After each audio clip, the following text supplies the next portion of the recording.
Hello, everyone. Welcome to this latest edition of Masterclass on mastering brand collabs, legal contracts, pricing, negotiations. We are going to cover it all.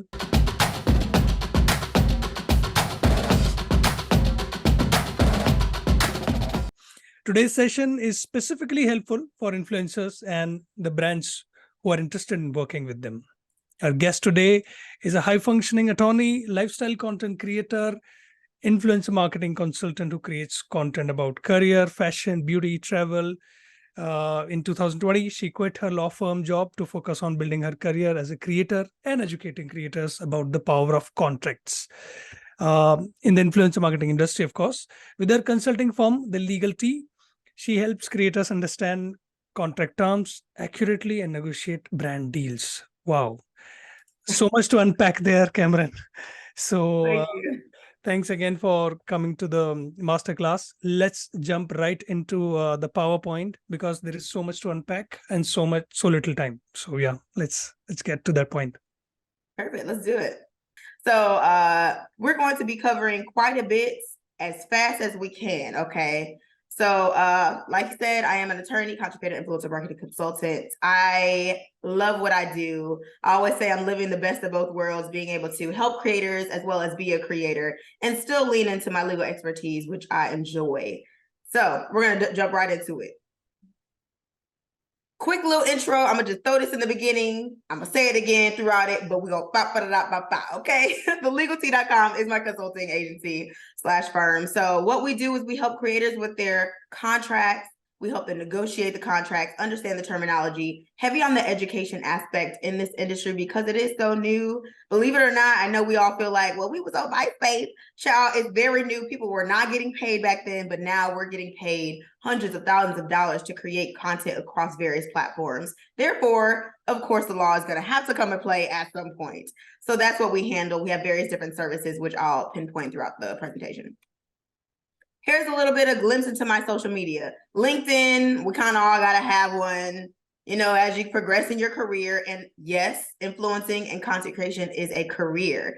It is a part of the creator economy. To me, it is the foundation of the creator economy. Therefore, you definitely should be on LinkedIn and present that in a way where you can get brand deals as well as speaking opportunities and maybe even launch your own brand. Of course, we have the YouTube, we have the Instagram and the TikTok, but there's so many other platforms. We have Threads, we have X, and I could go on and on and on, but here's a little about me.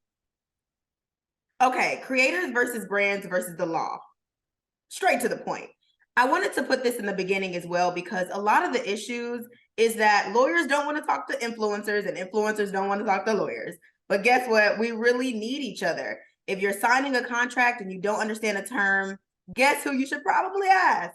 A lawyer or a contract consultant as myself. And with that being said, I do have to give a quick disclaimer, and I say this all the time, but although I am a licensed attorney, I am not your attorney. This is not legal advice. That would take a lot more work than what I'm saying today. Yep. However, this is for educational and informative purposes only. If you have any questions, don't ever hesitate to reach out to me. We are glad to help at the Legal T.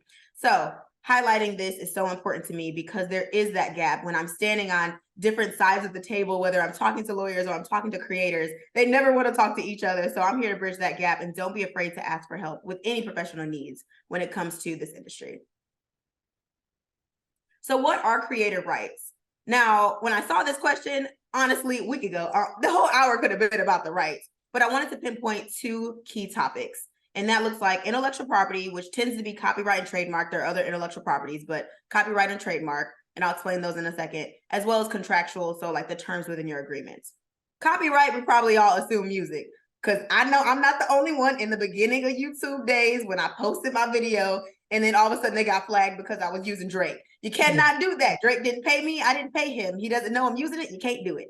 And the fun part about copyright is as soon as you create a piece of work, so you draw your little bootleg circle on the page, because I know I'm not an artist and some of y'all not either. When you draw that, you automatically are the owner. You own that copyright. Registration allows you a different heightened level of protection and a payment, honestly, but you are a copyright owner. So when I'm creating my content on my platform and I am shooting the videos and shooting the photos and I post, that's my copyright. I'm the copyright owner.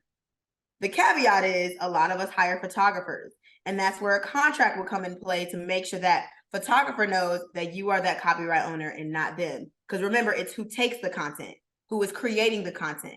So you want to be careful when you're kind of within that realm. But that's a great place where also brands want, right? You're creating content for a brand. You are the copyright owner. Therefore, you have those rights and you can exercise those rights. And we'll talk about that. Trademark. Fun fact, Cameron Monet is actually my government first and middle name, right? However, it also is a brand outside of who I am as a person. And it gets real nuanced there, and I'm not going to go into it, but I got it trademarked because now if I want to create merch with my name on it, if I want to create businesses and services and brands, Cameron Monet, I own that trademark. And trademark is even higher of a protection than copyright. So think brand names, Nike, Walmart, Starbucks, trademarks. So therefore, if they see their name, use it in various different places that they don't want it to be used, they can then go after them and say they're infringing on their trademark. Same thing with copyright when you get that registered. Contractual, we're going to do a whole conversation on contract rights. So I'm just going to say, read it. Okay, read it. Now, what are some of the best practices to protect your rights? I know I'm going to say this over and over. Read everything thoroughly. And I don't mean skim and scam. Now, I'll admit, when I was in school, I used to just skim straight through it. Okay, not in law school because they'll catch you, but in undergrad and college, you skim. You cannot do that with contracts. You are legally bound by the terms within the agreements you're signing.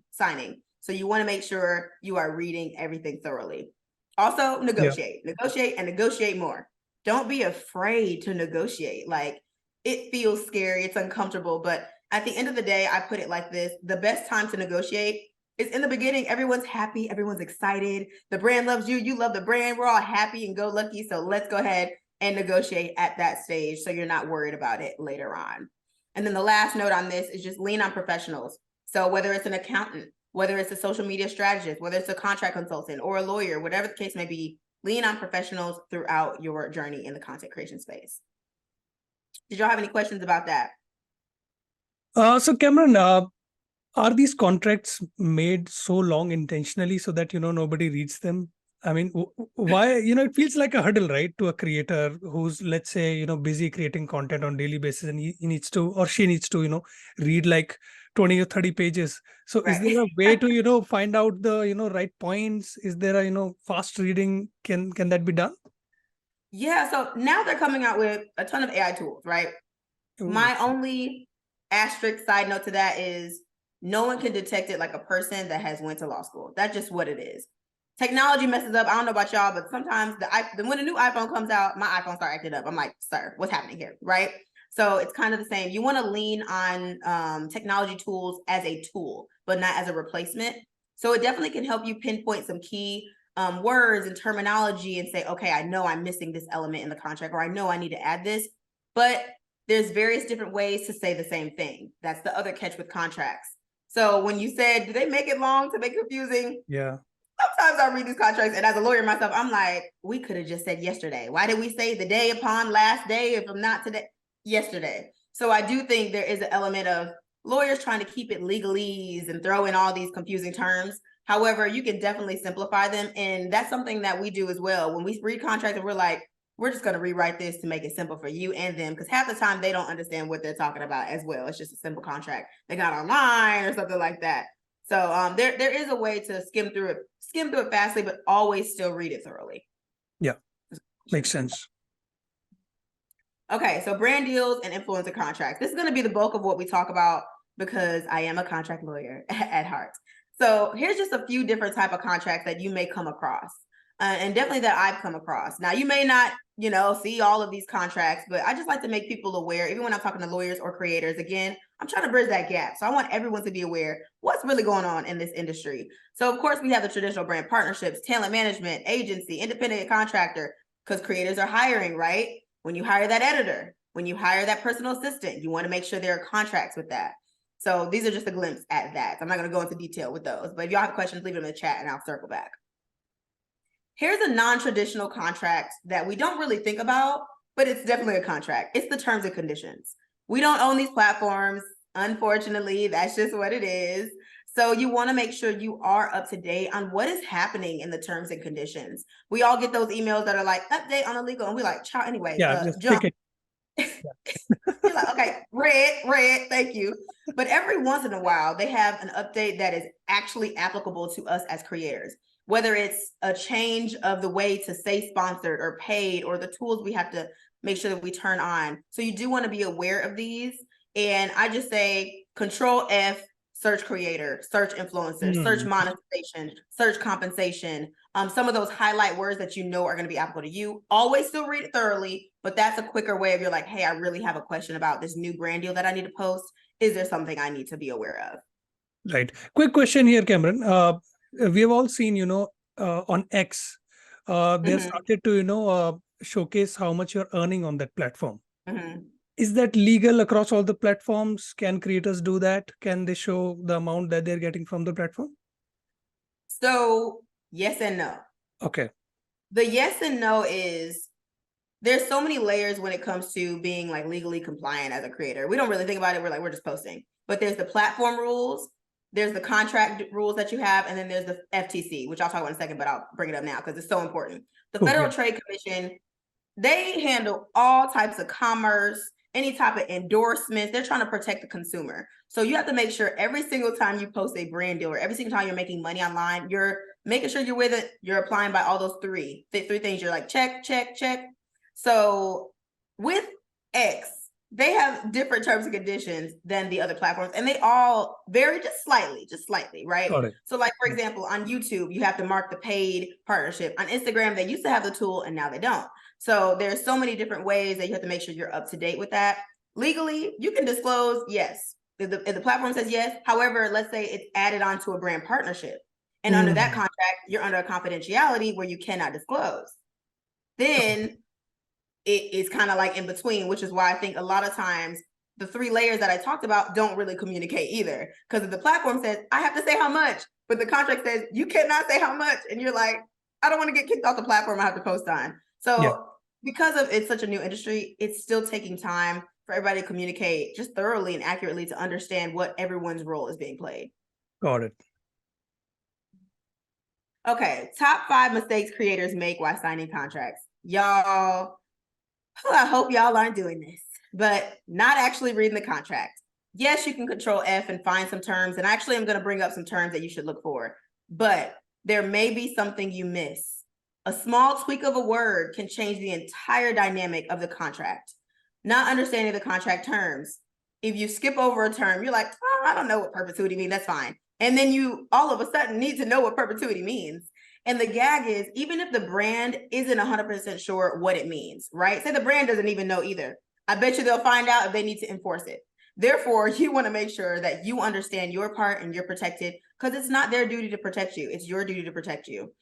Even if you have management, and that's a hot topic, if you have a talent manager, an agent, still review your own contracts. You want to make sure that you are protecting you, because you are legally obligated. You are signing those contracts. Negotiating the contract terms. Just because they send a contract doesn't mean you have to agree to it.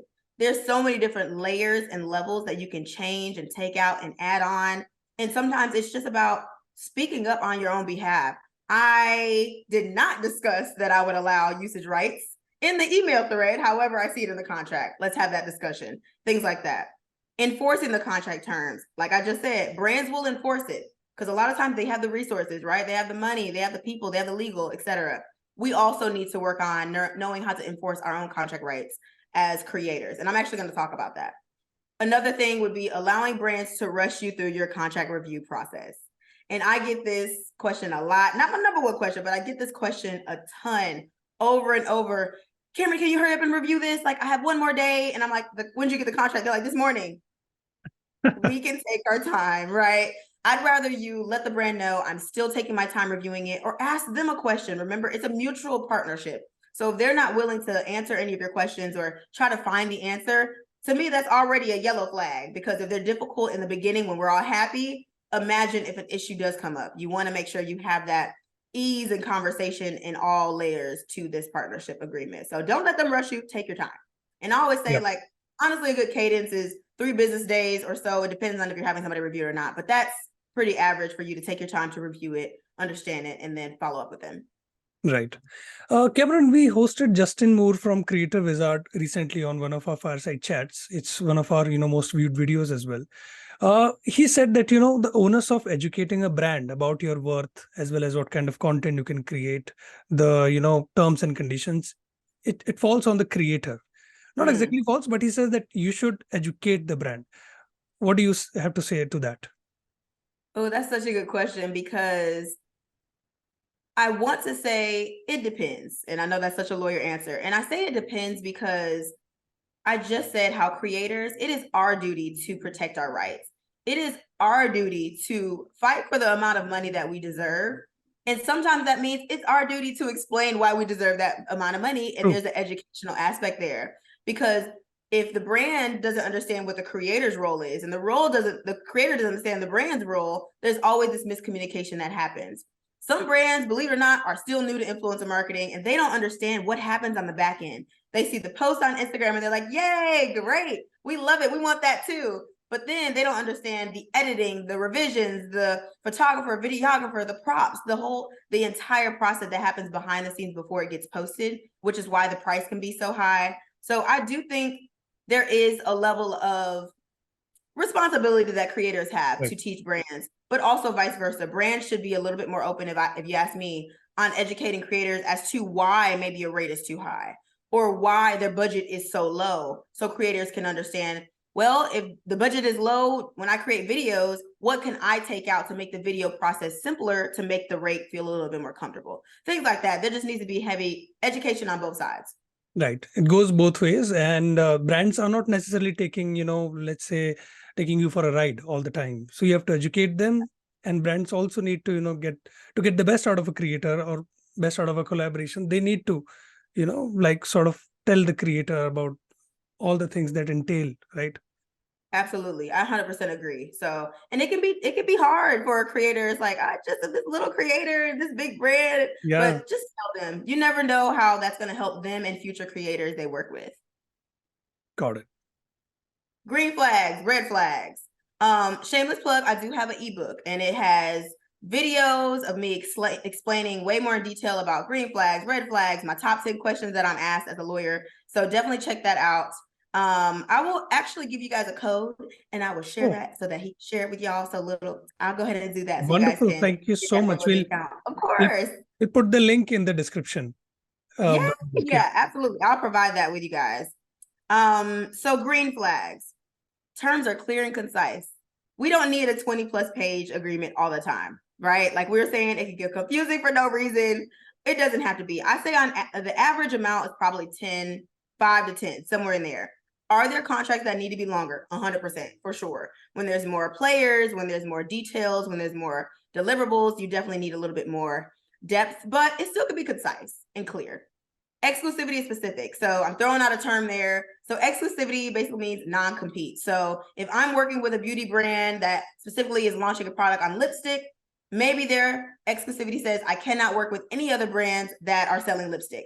I want them to be specific. Name the brand, maybe it's a specific type of lipstick, see how much detail and specific you can get them to be on the exclusivity to make sure you're abiding by that contract. Because although I'm working with this brand with lipstick, I can work with another brand with foundation. So I want to make sure that it's clear and specific. So that is a green flag when I see that. And then the third one would be brands are willing to negotiate and make changes to the contract. You'd be surprised how many times a brand says, oh, we can't change the contract. I'm like, if you don't pull up that PDF and that Word document, make a change. So don't allow them to pressure you to think it is completely crazy to change a contract term. It's not. So to me, that's a green flag if they're willing, because some just aren't. Switching over the red flags real quick. Perpetuity, perpetual rights. The word means forever. That is the general definition of it. So if you see that word, there is no reason a brand needs anything forever. Are there some nuances? Rarely, but yes, but it's more like commercial, film, and broadcasting, things like that, that's a little bit more higher level than just posting on social media. So I don't agree to that, redact that when you see the word perpetual or perpetuity. So quick question here, Kameron. I recently signed a contract, writing contract, where, the perpetuity term was there. I found it so hard to, talk about it. It feels as if you're, going against the deal. You're gonna botch up the entire deal. So how do you, start the conversation about this perpetual thing? Yeah, that is a great question, because I know a lot of people can relate. And what I would suggest in the email, thank you so much. I do the sandwich method. Start with something nice, hit them with what you want to hit them with, and end with something nice. Thank you so much for sending over the contract. After reviewing it, I noticed there's this word perpetuity or perpetual use or perpetual rights. That is not a level of usage that I agree to. So I would love for you to be able to redact that. If not, can we negotiate on a lesser duration? Thank you so much. Right. Got it. So basically, you're trying to either limit the duration so that it's not perpetual, or you want to completely just take out the word perpetual, period, and like they weren't even supposed to get usage anyway. Yeah. So it tends to be tied to usage rights. So what it would look like is, let's say a brand hires me for an Instagram reel, and they also want to take that reel and then put it on their social media and put it on their website. I may allow them a free usage to put it on their website, but maybe they have to pay to put it on, or free usage for their social media, always charge for the website. And then they pay me to put it on their website. Once they pay me to put it on their website, I need to know, how long is it there? That's where perpetuity comes in. How long am I allowing them to use that content, to use that Instagram reel on their website? How long? Because depending if it's 3 months or 6 months, my price might be different. And then I always put it like this. If they get confused, I say last year's Christmas promotion is not going to be this year's Christmas promotion. There's no need for you to have this content for over a year. So the max I'm willing to agree to is 1 year. And usually 9 out of 10, the brand's like, okay, good point. We'll just come back.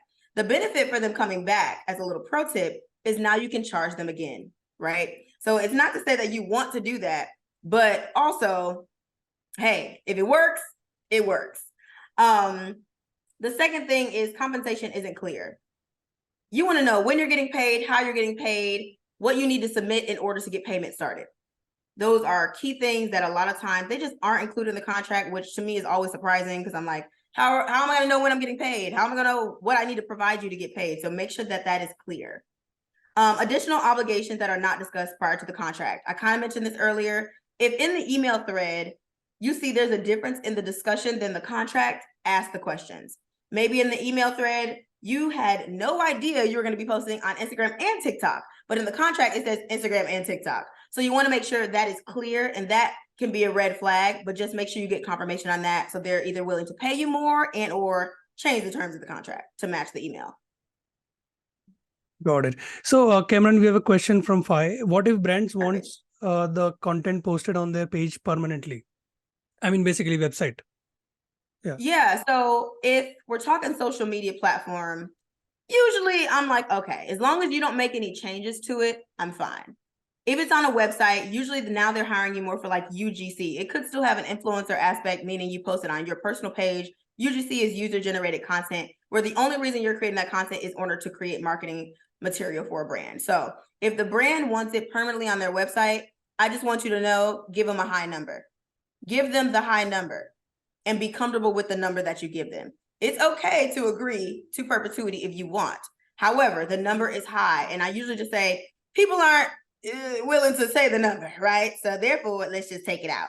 So it's going to be, I don't even care any details. It needs to be a 5-figure number, because they are taking your likeness, your copyright on their page, especially if you also have a following. And regardless of the amount of followers, if you are known in some capacity, now the brand also has your recognition factor on their website. So it's not only the content that you're creating, but it's also the recognition factor. So you want to make sure that number is high.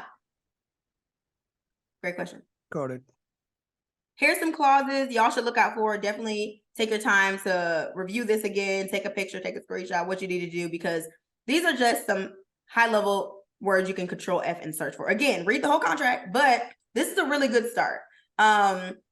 That's supposed to say force, by the way. Listen, okay, tech typo, they'll get you. So force majeure. So basically that's like COVID. So let's say something happens in the world that we have no idea. It's like unforeseen circumstances happen. Of course, you know the brand should be at fault, things like that. Exclusivity, I mentioned. Usage rights, you're allowing the brand to use your content. Ownership, I'm going to say this, and I'm going to say it once and loud and proud. Do not give the brand 100% ownership rights in your content, okay? The only time you would do that is if that's that UGC, the user-generated, where you are hired to create marketing materials for the brand to use, where you do not have to post it on your platform.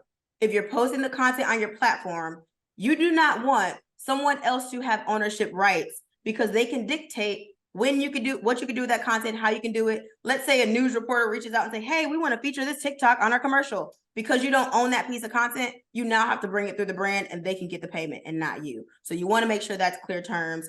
Indemnification, The best way I can explain this is if I am working with Nikon, I've worked with them before. So if me and Nikon are under a contract, and let's say my friend Sarah says, Cameron, let's sue Nikon. I cannot do that if we both have indemnified each other. Because if someone else outside of you and whoever you're in a contract with tries to interrupt and get you to go against each other, you want to make sure you both are on the same team. Therefore, you want to make sure when you read that indemnification clause, you and the brand are indemnifying each other, meaning you are on the same team no matter what. Sometimes it says only you. So you want to make sure the brand also can't go against you as well. It just makes things fair when it comes to like outside issues. So throwing that out there. Term, pretty self-explanatory. You want to make sure you know how long you're in this term of the contract. Termination. Please make sure there's a termination clause where you have a way out. A lot of contracts with the brand, oh, they can terminate whenever. Okay, well, then you can as well. And then they usually say, well, let's get some notice. Okay, well, you need to give notice as well. So make sure that also is going to be mutual. Signatures, make sure they sign the contract and you sign it. My top negotiating tips, I actually have my number one tip is start higher. If you want $1,000, if you want $1,000, do not tell them $1,000. Because 9 times out of 10, you're not going to end up with $1,000. However, if you do end with $1,000 and they say immediately yes, you're way too low. Because you want there to be some back and forth and it feels uncomfortable, but everyone knows any healthy business negotiation, there's going to be a little back and forth on the price. So if you want that $1,000, always say go up double or triple. Because usually if a brand gives you a budget, if the brand gives you a budget, you can either double or triple it. That's just what I've seen. Does it work every time? No, but on average, it does. And I'll even add to that. The first question you should ask a brand if they reach out is what is their budget? Don't give your number first unless they insist, and some of them they insist. Don't immediately send your rate sheet, and your media kit and your rate sheet shouldn't have the rates on the media kit. Have 2 separate sheets.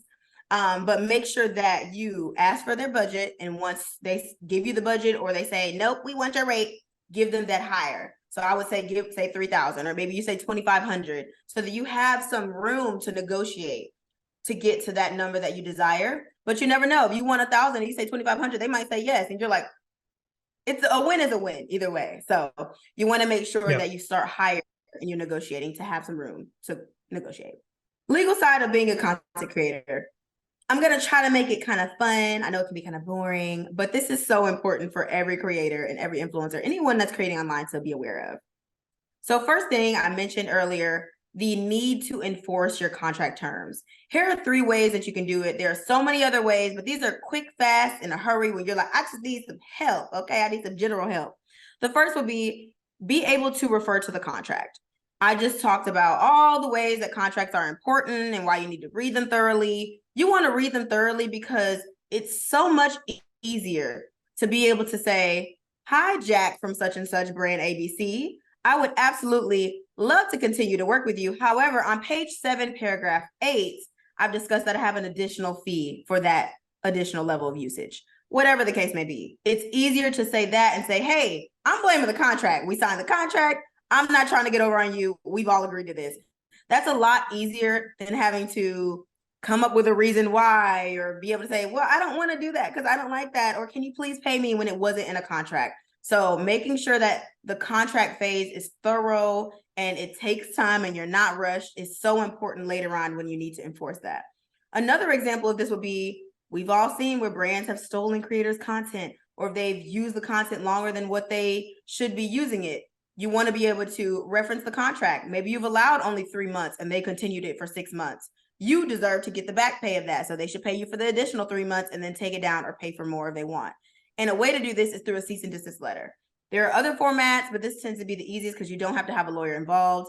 I do, shameless plug, have a template, but if you want to just send a cease and desist letter, it can be via email. And all it needs to say is, I have not authorized you this use, you are infringing on my copyright, et cetera, because that is the overall issue. They're infringing on your copyright by continuing to use and or stealing your content and using it without your authorization. So those are 2 things that I tend to really lean on, and I see creators lean on, and it's easiest for creators to do on their own if they don't have representation, or if their management even is representing them. They tend to do these things too. The third is seek professional help. So that would be a lawyer, a contract consultant, ask your management manager. Sometimes they have access to various different tools, resources, and people. So don't try to do this on your own. And I'll say that by leading into saying, do not immediately bash the brand online. Let it breathe for a second, okay? Don't come to me after you have slaughtered them and then now I got to try to make up for it, So you can talk about the issue that's happening without bashing the brand, but first seek help. First do these other methods before you lean into having your audience attack them, because we've seen it. Sometimes it works, but that's not going to be something I'm going to recommend in really any situation. So you want to make sure that you're not immediately doing that, but feel free to reach out to the brand, contact them, and let them know that they're not able to use the content.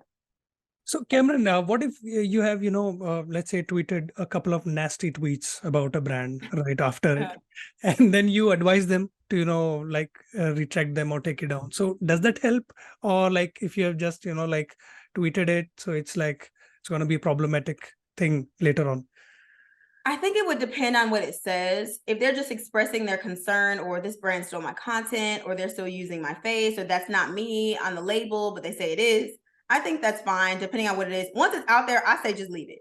Because when you start deleting and tweeting and delete, that's when it gets, now your audience is at risk of you losing their trust factor, right? That to me is irreplaceable. You want to constantly keep your audience in mind whenever you're dealing with any type of issue, especially when it comes to like brands and you talking about them openly online. So I would probably say once it's out there, I'm going to tell you to leave it. As long as it's nothing that's just completely just disrespectful, degrading, or completely out of pocket, then I'll say, okay, you're gonna have to delete it and then explain why it was deleted, because there's too much going on now. We got to do the PR stunt, Your account got hacked. Sorry about that. Exactly. Yeah. Something, because it's like, why would you say that? So, and that's happened a few times, but I try to just tell them, just don't do it again. Got it. So fair use, another kind of legal thing that I think all creators need to be aware of. This term gets thrown around a lot. Fair use, I can use the content, it's fair use. Not always. I left a little general description. So fair use is an exception to copyright law. So remember, we said the copyright owner creates the content, they have copyright rights, and a lot of people go the extra step to get it registered. But if you don't, you still have copyright rights, right? So this would be an exception to that, which allows you to use the works and the creations or whatever that has been created by the copyright owner without the permission. Because the issue with copyright is, hey, you are using my content without my permission, without my authorization, therefore you're infringing on my copyright. But fair use allows a little bit of a loophole in various different situations. And I mentioned two, there's several, but the main two where this should work for many creators, if done correctly, is going to be if you're educating or it's informative, but not a commercial. You're not promoting it, but you're just educating on a specific topic. So an example, honestly, the best example would be, I know there's so many commentary creators. So let's say there's creators, they may post a snippet of a movie or a snippet of a creator's video and talk about that and educate on it and inform and put informative information on it. That's important. That's fine. That's fair use. There's still a thin line. There's been times where creators have done that and maybe they say something that is not correct. So there's disparagement, there's some issues with that. Then, okay, now you're teetering the line where maybe it's not fair use anymore. But as long as you're just educating on something, you're like, hey, I'm just bringing light to this, here's some information on this, but you want to make sure you're referencing it correctly, fair use is fine. The second thing would be like news outlets. Of course, news outlets, they're going to have to be able to share things. So it's going to be public commentary or criticism. So the criticism is also a thin line. There's so many creators, especially YouTubers, that say, well, I disagree with such and such because 1, 2, 3, 4, 5, 6, 7. That usually works, but it needs to be legitimate criticism. It can't just be where it's like, that actually is agreeing with them. Therefore, are you educating, informative, or are you just talking about them? And that could be copyright. So you want to make sure you're actually giving thoughtful criticism to whatever topic that you are literally sharing someone else's copyright on to kind of get in that fair use angle. Can we take an example here, Kameron? Like, for example, a Mr. Beast, let's say. Yes. People know that, his face on a thumbnail works better than other things. Right. So they talk about him, they dissect his work, they will, talk about how something, worked out well for him. So how do you, look at the usage of a face? How do you look at, because when you said that, criticism, criticism can also be subjective, right? So Correct. how do we differentiate what is fair use and what is not? And see, this is the unfortunate situation about fair use. There's not like a specific 1 + 1 is 2 in this arena. A lot of it is subjective. As a lawyer, we lean on different case law to see kind of what has the court said before, like would these facts apply? But because the facts vary, like extreme with these situations, it depends. So my opinion would be for someone like Mr. Beast as an example, when you see his photo on like a thumbnail, for example, he probably and his team determines, is this worth sending a cease and desist on copyright infringement, or is this benefiting us in some way? So if it is educating, or if the criticism may be able to still swing their audience to follow him, it may not be worth coming after them. But there are many thumbnails that I see that I'm like, he absolutely could say they're infringing on his copyright. Yeah. But it's that thin line as a creator, because some people have the mindset of all exposure is good exposure, right? Until it's not. So finding that healthy balance between, is this worth going after, or could it fall into fair use and I could just let it go at that point? Got it. That was a great question. Okay, where to find more information on the influencer marketing and social media law? So here are a few different places that I like to go to. I, a little shameless plug, am working on some things on the back end to try to get a platform up as well. But these tend to be where you're going to find a lot of information on guidelines, regulations, updates, things that we as creators need to know about the creator economy and influencer marketing industry in general. FTC, like I mentioned, they're going to be #1 with anything legally related. There's not a lot of case law, so it's not like I can say, oh, go watch this case or follow this case yet. So that's going to be where you're really going to leverage. And the FTC also can sue different people for various different regulations as well. So they do have cases within there. Business Insider, a classic. They're always up to date. They're going to keep you up to date in various different areas of the creator economy. The American Influencer Council, it's a nonprofit. It's led by creators, which I love. So you're able to really get insights on experts on heavy in the creator field, but also on the management side, on the agency side, on the brand side. So they also have an Instagram, so follow them. 4 is an influencer marketing platform, but also a marketing company. They also really lean and give great insight on influencers as well as creators and how to navigate the space, whether it's growing online or creators that are up and coming or what to expect in the next projections of 2024, etc. Sidewalker Daily, I love them. They are experts and social media strategists in the industry. They are owned by a lawyer and a marketing expert. So very knowledgeable, a lot of information there. They have a YouTube channel. So very important for you guys to just like follow along with these different places to stay up to date. So what is the #1 question I get asked as a lawyer and influencer marketing consultant? Well, I got top 10 questions in my ebook if y'all want to check that out. But the #1 question is, of course, rates. Rates, everyone wants to know, how much do I charge? How much are people getting paid? Where's the money at? How are people making money? Like everyone wants to ask that. So we're going to talk about it. And I'm going to share some examples from my clients. I'm not going to give any information as far as like who, okay? But I did try to give a little bit information so y'all can see that. But first things first, here are the top mistakes, okay? People can usually fit into one or several of these boxes, right? So a lot of creators are undervalued and undercompensated. And I'm pretty sure they fit in one of these boxes. Not understanding what they actually do. And that's important because if you don't understand what you do, the next box, you can't understand how to articulate it. Like we were saying, sometimes you have to be the educator, even when you're talking to these bigger brands, any level of brand. Because, okay, I'm gonna give y'all a little insider. Don't be afraid to reach out to local brands. Local brands and businesses can sometimes have a large budget and you have that local aspect. So you want to make sure that you're knowledgeable about what you do and you can articulate it, because sometimes you really have to educate, especially newer brands. Quick question here. Sorry to interrupt you. What do you mean by local brand? Yeah, so let's say I'm in Alabama, I'm in Birmingham. So in the South, there's so many mom and pop shops that they're amazing. Like I'm like, I love you guys. You guys should have better website, better social media, better marketing, and they don't even know where to start. So as a creator, because I'm used to, and so many of us are used to wearing the videographer hat, the photographer hat, the stylist hat, the editor hat, we have all these skill sets and we can lean on them and help local companies, and they can help us as well. So maybe I charge them a fee to be their editor, the videographer, but I also charge them a fee to be their influencer. So now it is a mutual benefit because they're getting their name out there through my platforms and I'm helping educate them on their marketing and how they can further expand. So They are often overlooked because we all want to work with Target. We all want to work with Walmart and Skims. You know, we all want to work with the That's a big great brands. point. Yeah. But let's not forget the local companies. And let's not forget that these larger companies may have locations in smaller cities. So although we may not be in the New York or the LAs, we still can work with these brands in a smaller aspect in our relative cities. Not asking for the budget. Yep. Ask. A lot of brands, they're like, oh, we want to gift you. And I say, do you have a budget? And sometimes they do. And just because people don't ask. So don't be afraid. Not leveraging the contract terms. There that comes up again.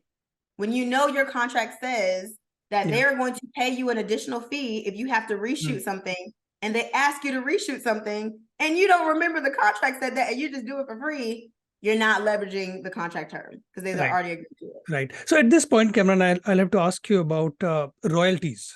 The term, the loaded term royalties. We are seeing the SAG-AFTRA strike as well happening in US. So what is the scene of royalties in influencer marketing? Do they get it like influencers at a certain milestone? What are these milestones? Can you give us a quick overview? Yeah, so I love that you asked this because in this industry, that's actually a newer term that I've been seeing come up. I think the industry is trying to figure out how to leverage royalties in the influencer marketing space because it doesn't necessarily connect as easily as it does if you're an actress or an actor and your show is constantly streaming on a service or it's constantly played on some type of network, whatever the case may be. It's a lot easier to measure it and to see it. But in the creator industry, to me, I think the best place, kind of how we mentioned, I actually didn't think about this until just now. The fact that we mentioned, hey, this website wants to permanently use this content, that's where it maybe could apply. Maybe they pay you a monthly fee in order to be able to reuse your content. Maybe you pay them maybe they pay you an additional fee to be able to edit, modify, change up that content because maybe it started out with a 30-second reel and now they want it to be a 10-second video on their website and change it up and make sure that it does in fact correlate with last year's marketing and this year's marketing, because sometimes they can switch it up where it does apply. That can be where it could apply. And then also a lot of creators are expanding not just in the influencer marketing space. So maybe they create a jingle on TikTok and a brand actually had a client, this happened. They created a jingle for a large department store, I almost said the name, a large department store. And the department store was like, we want to buy that jingle to be able to use in our store.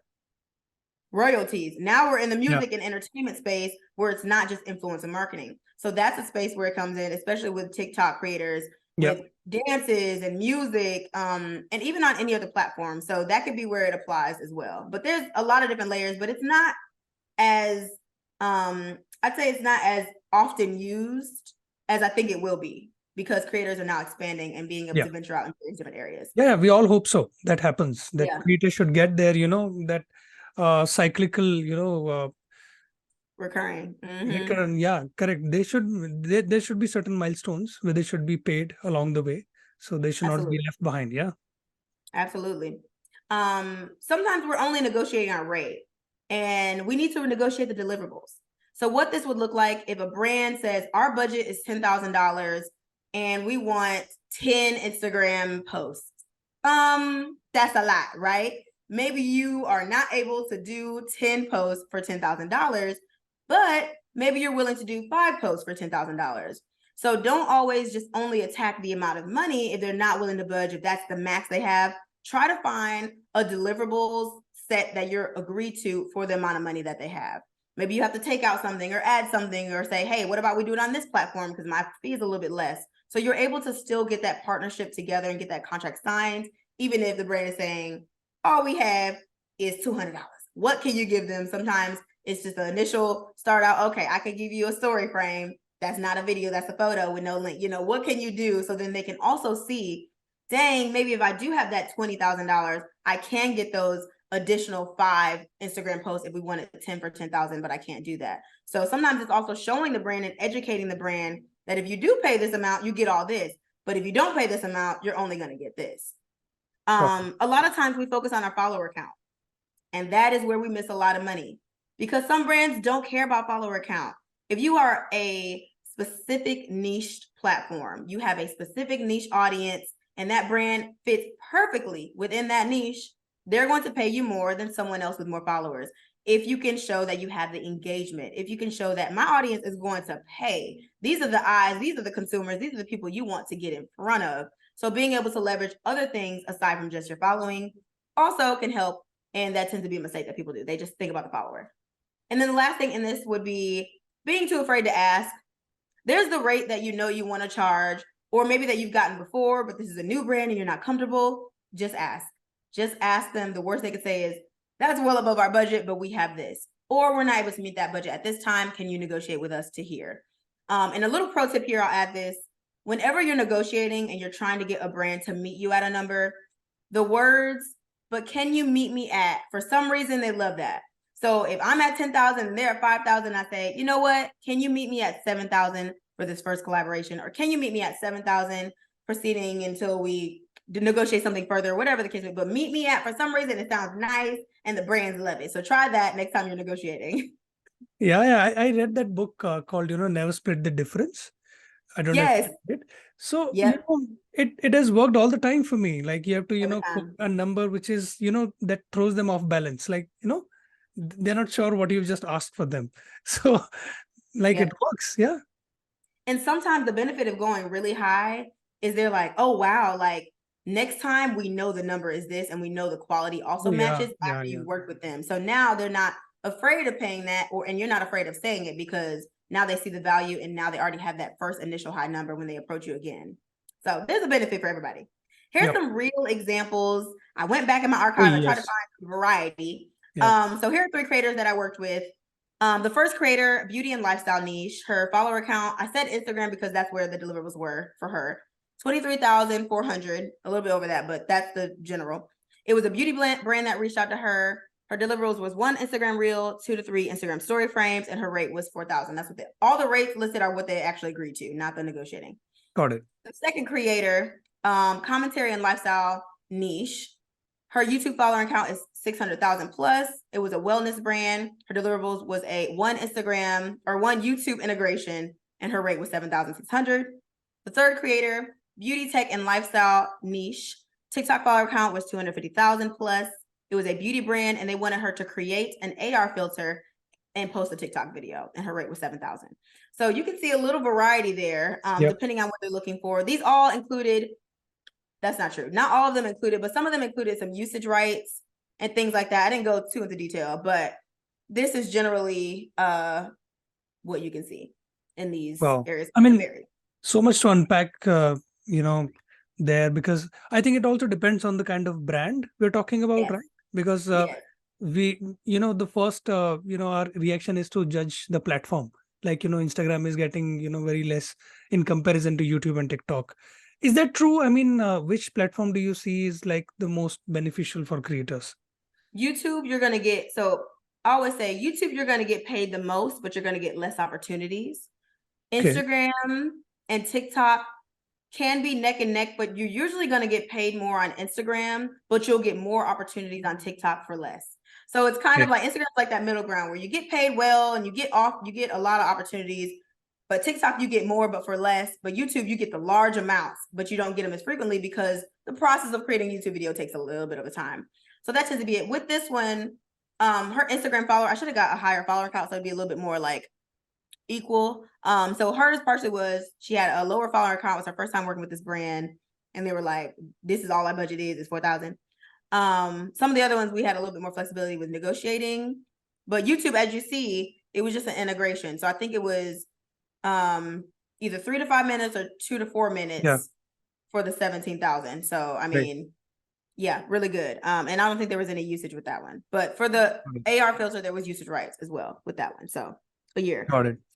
So this is just general, but it varies. As you see, like it really just depends on the deliverables. Following count does play a role, but it's not the only thing. A lot of them all 3 of them have really good engagement. So that was kind of equal across the board. And the time of year can vary as well. So these were different times of the year. So that also can be a factor. So Q4 is right now, y'all get your prices up, increase your rates. Brands got a budget. They've finally seen how much they got left for the year. They want to get rid of it. So that can determine a lot as well when it comes to negotiating your rates. Right. So Kameron, the festive season is coming. we have like Christmas coming, Christmas season is coming in, and various other things. So how do you see this, this season? Like you said that, time to, take your prices higher, make your prices higher because of Yeah. Q4 is there. Yes. So how much higher we are talking about? Let's say I'm charging 4,000. Let's say creator one we are talking about here. Yeah. How much the creator one should talk, quote the price for the Q4, let's say? I'd probably go up between 250 and 700, depending on the brand Okay. and the deliverable. So that tends to be like a safe amount. Also, remember, always pitch the other platform. So that's something else that I would suggest, especially this time of year, even if it's just reposting the same thing, because now YouTube, Instagram, and TikTok all have short form. So why not leverage the fact that you have another platform and charge a flat fee to be able to repost it? So maybe it's $250 or $300 for you to repost it per platform. And that also could be another way we can get that increase, because brands are trying to get the eyes above other brands because it's marketing and buying season. So this is the time for you to pitch all of your skill set, all of your services, and get those additional fees in, and the brands are more likely to pay. Also, I'm giving all the tips. Quick turnaround times. Y'all, this season, a brand will reach out to you on Wednesday and want the content Monday. That's quick. Okay. Less than a week is quick. Maybe you have other obligations or you have other brand deals. So if they want a quick turnaround time, you can also charge for that. I'll use myself as an example. I charge $500. Quick turnaround time, $500 flat. Excellent. And I haven't had any pushback on that. So just make sure that you are listening and reading your contracts clearly, and get on a call with a brand if you really want to know, hey, what are you looking for? What's the timeline? So then you can know how to properly charge them for what they're asking.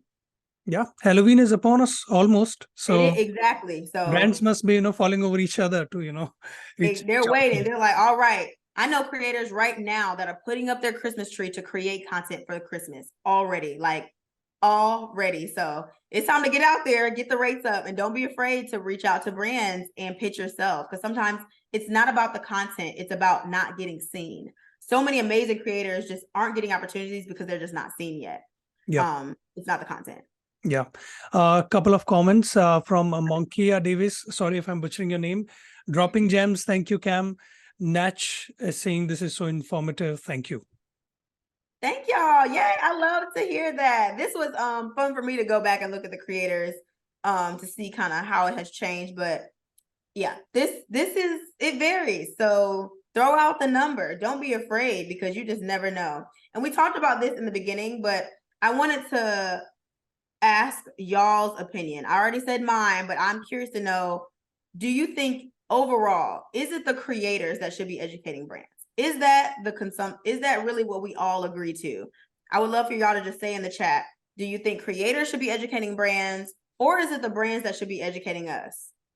I would just love to know that, because I'm curious myself to what everyone outside of my own thinking opinion has. Yes, please drop your opinions on this question.